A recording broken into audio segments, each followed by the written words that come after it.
Et alors, on l'a dit, les banques sont toujours fermées aujourd'hui et ce jusqu'à mardi. Aux distributeurs, les retraits sont plafonnés. Cela dure depuis le week-end dernier. Et forcément, on l'imagine, la vie commence à se compliquer. Bonjour Gacienne Thibault. Oui, bonjour Marion. Vous êtes française et vous gérez un restaurant à Nicosie. En tant que commerçante, en tant que ressortissante française sur place, vous les sentez, ces difficultés ? Ah oui, c'est évident.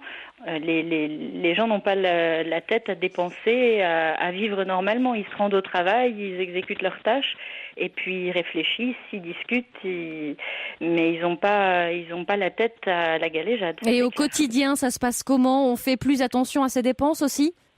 Ah oui, c'est clair. Ah oui, quand on passe devant les magasins, on voit que il n'y a vraiment pas l'activité habituelle. Les gens font attention, c'est clair. Quel regard Il y a des changements aussi, comme par exemple, on est obligé de payer le carburant en liquide. Les cartes bleues sont plus acceptées par les commerces parce que je vois mon cas, tous les clients qui me payent par carte bleue, je n'ai pas reçu les virements. Donc on se demande un peu où est l'argent. Bon bref, on a besoin de cash pour payer nos fournisseurs parce que tout le monde veut être payé et il n'y a plus que le liquide qui est accepté à circuler partout.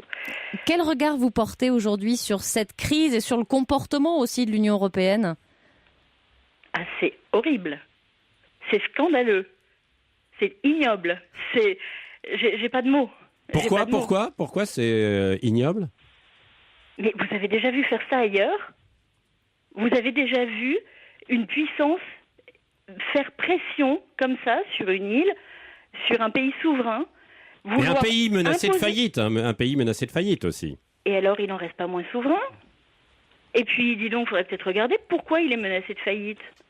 Ouais. Et c'est certainement pas en appliquant des remèdes idiots qu'on va sauver le pays de la faillite, bien au contraire.